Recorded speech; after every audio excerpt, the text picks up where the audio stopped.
hormati Bapak Ibu guru dan karyawan. Asyhadu an la ilaha illallah wa la syarikalah wa asyhadu anna Muhammadan abduhu wa rasuluh. Pertama-tama marilah kita panjatkan puji dan syukur atas kehadiran Allah Subhanahu wa taala sehingga pada hari ini masih bisa melaksanakan diseminasi modul 1.4 tentang budaya positif dalam keadaan sehat tak kurang suatu apapun.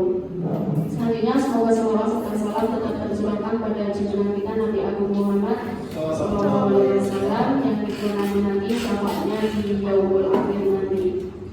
Bapak Ibu guru dan karyawan, saya Yeni Bernardini CGP calon guru penggerak angkatan 9 dari SMK Muhammadiyah Karangmojo. Mohon izin menyampaikan tentang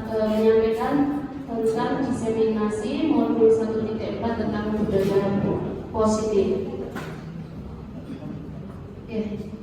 Berkaitan dengan budaya positif di SMK Muhammadiyah Karangmojo ini sudah diimplementasikan, sudah dilaksanakan.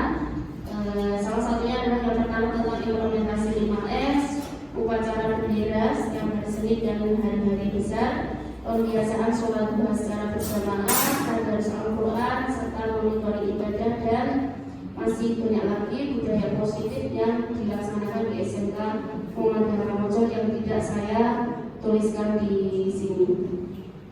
Selanjutnya berkaitan dengan konsep inti budaya positif, Bapak Ibu guru dan karyawan, ada 8 konsep inti. Yang pertama berkaitan dengan perubahan paradigma belajar, yang kedua tentang disiplin positif, yang ketiga tentang nilai-nilai kebajikan, yang keempat kebutuhan dasar manusia, yang kelima motivasi perilaku manusia, yang keenam posisi kontrol guru, yang ketujuh keyakinan kelas, dan yang kedelapan segitiga restitusi. Yang pertama berkaitan dengan pembelajaran dengan paradigma baru. Bapak Ibu, sepertinya Bapak Ibu guru dan karyawan sudah pernah mendapat informasi ini, materi ini di platform Merdeka Mengajar. Ya.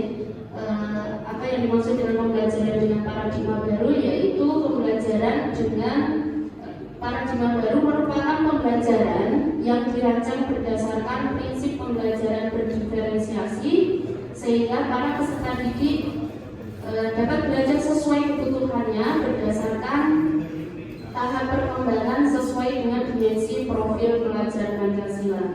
Untuk dimensi profil pelajar Pancasila, Bapak Ibu guru dan karyawan sudah mengetahuinya ya. Yang pertama ada beriman, bertakwa kepada Tuhan Yang Maha Esa dan berakhlak mulia, berkebinekaan global, bergotong royong, kreatif, bernalar kritis, dan yang terakhir adalah mandiri.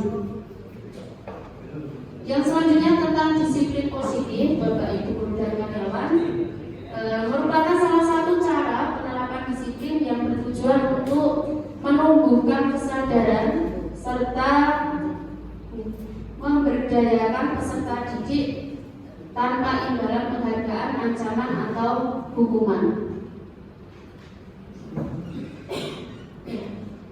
Berkaitan dengan disiplin positif ini, nanti akan timbul nilai-nilai kebajikan, di mana dalam nilai yang disepakati bersama tidak memandang suku, bangsa, agama, bahasa maupun latar belakangnya. Beberapa teori dikemukakan oleh para ahli berkaitan dengan nilai kebajikan. Salah satu contoh nilai kebajikan yaitu dari dimensi profil pelajar Pancasila. Ada 6 dimensi yang Bapak Ibu guru dan karyawan sudah mengetahuinya, informasi dari platform Merdeka Mengajar atau dari bangsa-bangsa yang lainnya. Selanjutnya berkaitan dengan kebutuhan dasar manusia. Kebutuhan dasar manusia ya. Segala sesuatu yang kita lakukan untuk mendapatkan apa yang kita inginkan, seluruh tindakan yang kita lakukan memiliki tujuan tertentu, dan semua usaha terbaik yang kita lakukan adalah dalam rangka agar kebutuhan dasar kita terpenuhi dengan baik. Apa saja 5 kebutuhan dasar manusia? Nah ini yang pertama untuk bertahan hidup. Bertahan hidup ini yang paling pokok kebutuhan primer ya, ada sandang, pangan, dan papan. Yang kedua ada kasih sayang dan rasa diterima. Nah ini kasih sayang dan rasa diterima yang Salah satunya adalah rasa diterima, diperdulikan, berbagi, dan bekerja sama. Yang ketiga adalah penguasaan. Ini berkaitan dengan harga diri, keinginan untuk diatur, termasuk dalam kebutuhan dasar manusia yang ketiga, yaitu penguasaan. Yang keempat adalah kebebasan. Untuk kebebasan ini adalah mandiri, memiliki pilihan, mencoba hal baru, mampu mengendalikan arah dirinya sendiri. Yang terakhir, yang kelima adalah kesenangan, ada bermain, humor, antusiasme. Nah, ini insya Allah 5 kebutuhan dasar manusia ini sudah ada, sudah dipenuhi. Selanjutnya, motivasi perilaku manusia adalah segala sesuatu yang kita lakukan untuk mendapatkan apa yang kita inginkan. Seluruh tindakan yang kita lakukan memiliki tujuan tertentu, dan semua usaha terbaik yang kita lakukan adalah dalam rangka agar kebutuhan dasar kita terpenuhi dengan baik. Apa saja motivasi perilaku manusia? Ada 2, yaitu ini yang pertama, motivasi intrinsik, yang kedua adalah motivasi ekstrinsik. Motivasi intrinsik dari dalam diri, ekstrinsik dari luar diri. Nah, untuk motivasi intrinsik ini ada untuk menjadi orang yang mereka inginkan dan menghargai diri sendiri dengan nilai-nilai yang mereka percaya. Sedangkan kalau untuk motivasi ekstrinsik, yang pertama adalah untuk menghindari ketidaknyamanan atau hukuman. Yang kedua, untuk mendapatkan imbalan atau penghargaan. Nah, ini berkaitan dengan motivasi perilaku manusia. Nah, ini Bapak Ibu Guru berkaitan dengan hukuman, konsekuensi, dan restitusi. Mari kita saran-saran bersama-sama. Selama ini yang kita lakukan masuk dalam kategori yang mana? Hukuman, konsekuensi, atau restitusi. Yang pertama, berkaitan dengan hukuman. Nah, ini tidak terencana atau tiba-tiba. Yang kedua, murid tidak tahu apa yang akan terjadi atau tidak dilibatkan, artinya tidak ada kesepakatan di sebelumnya. Yang ketiga, bersifat satu arah, biasanya dari Bapak Ibu Guru. Yang keempat, berupa hukuman fisik atau psikis. Yang kedua, ketika konsekuensi adalah terencana atau disepakati sesuai peraturan, murid tetap dibuat tidak nyaman. Yang ketiga, sikap guru selalu memonitor murid. Yang ketiga, restitusi, yaitu proses menciptakan kondisi bagi murid untuk memperbaiki kesalahan. Proses kolaboratif yang mengajarkan murid untuk mencari solusi sendiri. Dari ketiga ini, kira-kira yang selama ini Bapak Ibu Guru laksanakan, kira-kira lebih condong yang mana? Hukuman, konsekuensi, atau restitusi? Kira-kira yang mana Bapak Ibu Guru berpendapat? Tergantung kondisi keadaan ketika di proses kegiatan belajar mengajar. Selanjutnya, 5 posisi kontrol guru. Jadi kontrol guru itu ada 5. Yang pertama sebagai penghukum, kedua pembuat rasa bersalah, ketiga bisa menjadi teman, keempat pemantau, dan yang terakhir manajer.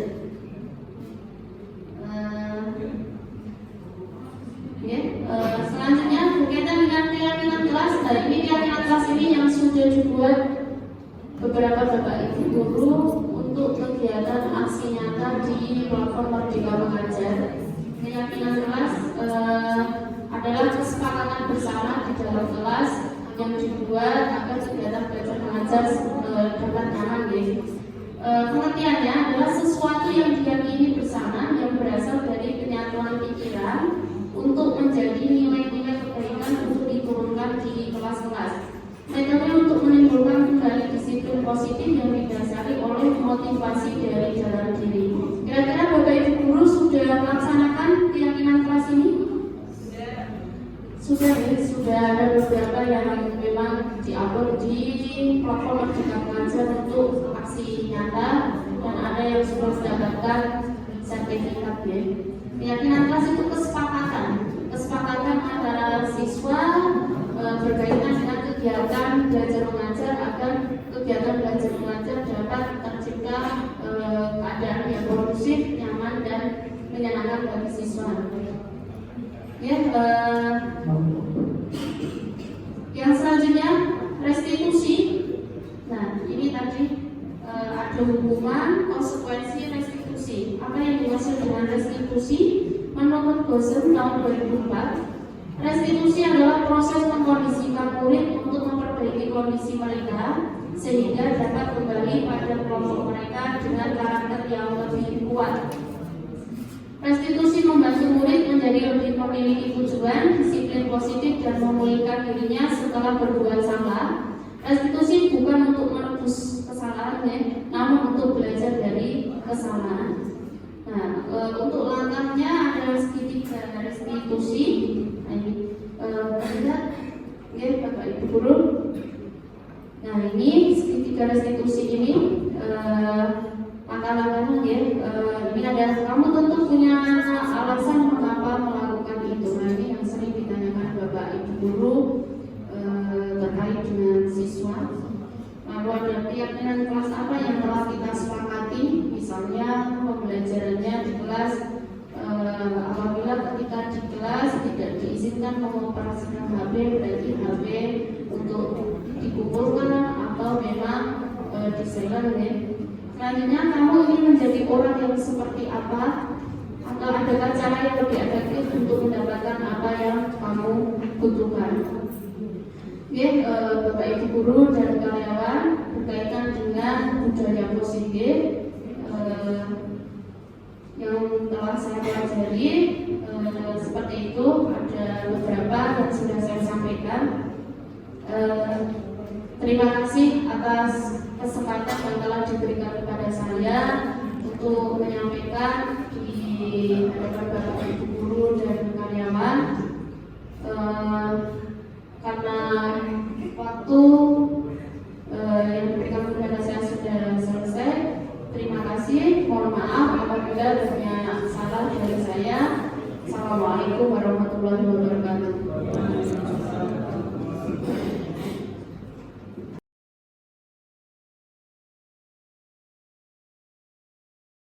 Ya, bismillahirrahmanirrahim. Assalamualaikum warahmatullahi wabarakatuh. Waalaikumsalam warahmatullahi wabarakatuh. Ya, bagaimana kabar kalian hari ini?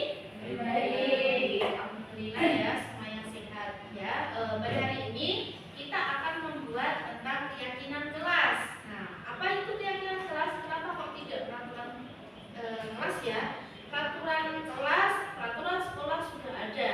Nah, kenapa kok tidak peraturan? Kita buatnya keyakinan kelas. Jadi kalau keyakinan kelas itu adalah sesuatu yang kita yakini ya dari dalam diri, lalu akan timbul tanggung jawab dari kalian ya. Lalu contohnya seperti apa keyakinan kelas itu? Nah, contohnya seperti ini, misalnya datang ke sekolah tepat waktu ya. Jadi keyakinan kelas tidak menggunakan kalimat negatif. Pernyataan atau kalimatnya adalah kalimat positif. Ya, tentang keyakinan kelas ini kira-kira kalian sudah paham atau belum? Sudah ya. Nanti sambil jalan untuk bisa ditanyakan. Kalau sudah, Ibu akan membagikan kertas.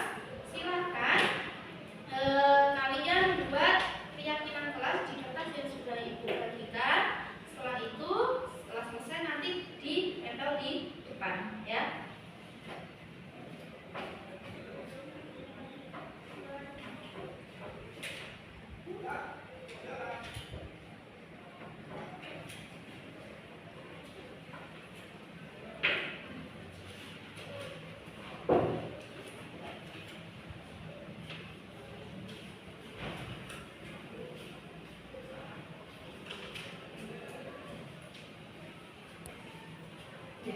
Semua sudah memperoleh kertas ya?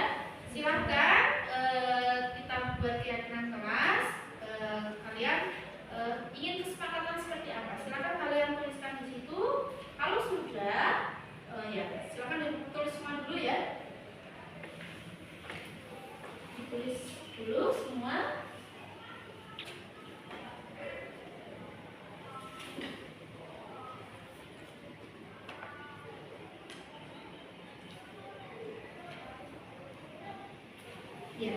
Sudah? Sudah semua? Sudah ya. Kalau sudah, silakan yang telah kalian tulis tentang keyakinan kelas itu silakan kalian tempel di depan yang sudah Ibu sediakan. Ya, silakan ditempel. Mulai dari siapa dulu? Akhirnya.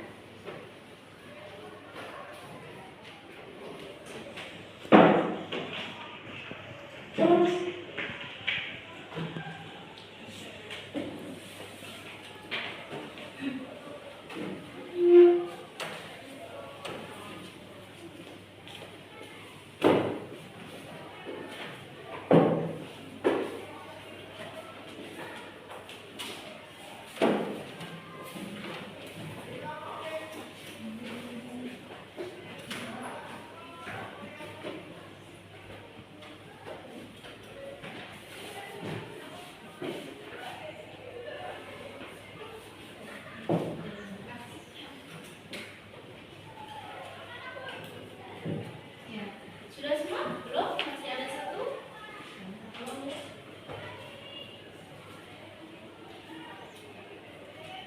Ya. Sudah semua? Sudah ya? Ya, jadi keyakinan kelas ini adalah peraturan-aturan yang akan kita sepakati bersama. Kalau sudah kita sepakati, nanti kita yakini dari dalam diri kita untuk mentaati dan bertanggung jawab terhadap apa yang sudah kita sepakati bersama.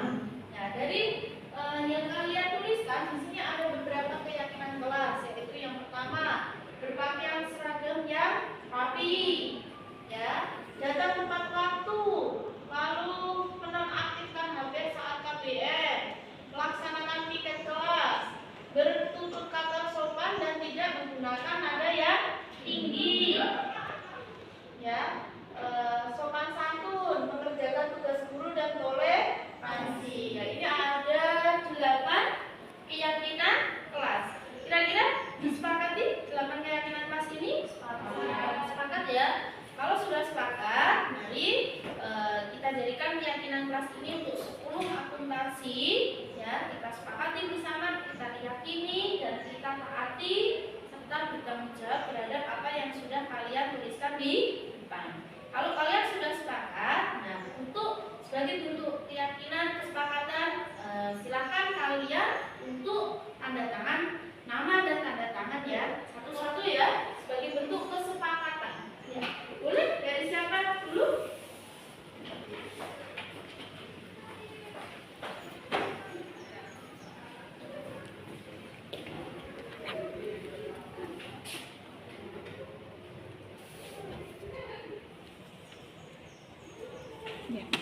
Selanjutnya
siapa?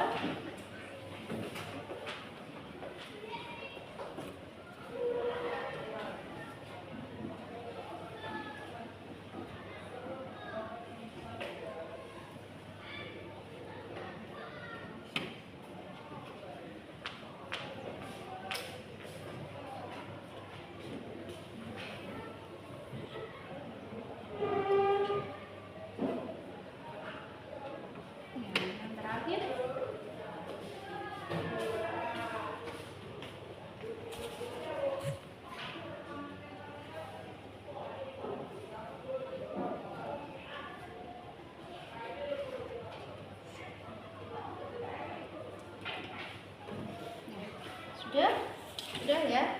Ya, jadi sebagai salah satu bentuk keyakinan kelas yang sudah kalian sepakati adalah dalam bentuk kalian sudah menandatangani ya. Nah, untuk 8 keyakinan kelas yang sudah kalian buat, kalian sepakati, silakan untuk disepakati dan sebagai latihan tanggung jawab untuk kalian. Ya, untuk hari ini terima kasih atas kesempatan yang sudah diberikan. Mari kita taati keyakinan kelas yang sudah kita buat ya. Terima kasih atas kesempatan yang sudah diberikan. Assalamualaikum warahmatullahi wabarakatuh. Waalaikumsalam warahmatullahi wabarakatuh.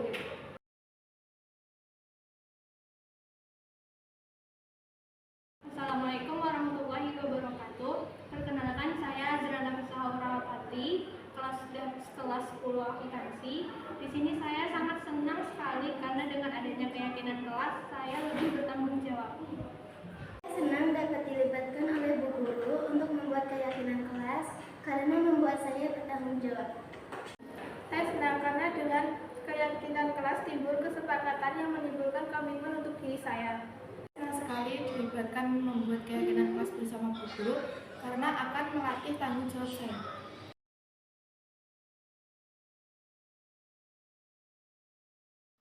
Bismillahirrahmanirrahim. Assalamualaikum warahmatullahi wabarakatuh. Setelah saya mempelajari modul 1.4, rencana saya selanjutnya adalah menerapkan budaya positif di sekolah.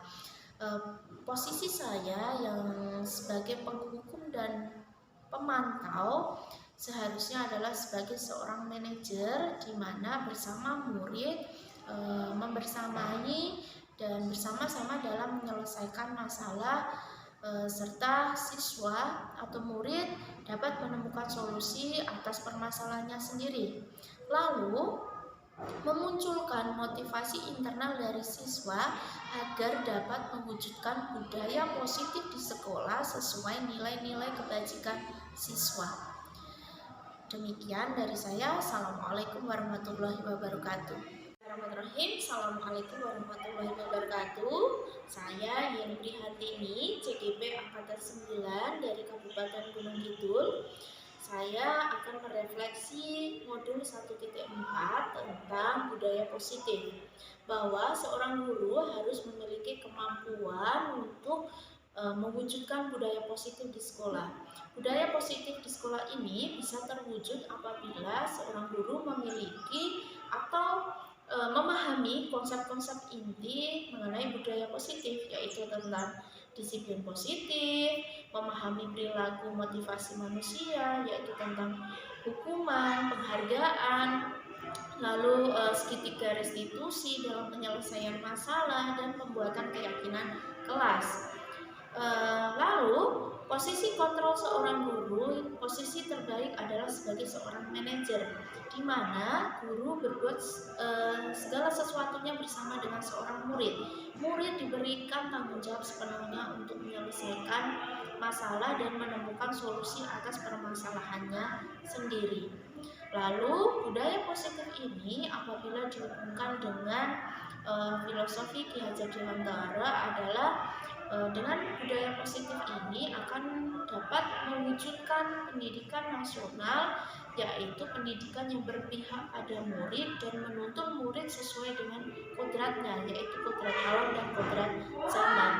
Perasaan saya dalam menerapkan budaya positif di sekolah ini sangat senang dan termotivasi agar saya tetap mewujudkan budaya positif, dan ilmu yang telah saya peroleh semoga tetap bisa diwujudkan dan dibagikan bersama rekan-rekan guru agar pendidikan yang berpihak pada murid ini dapat terwujud dengan baik. Demikian refleksi dari saya. Assalamualaikum warahmatullahi wabarakatuh.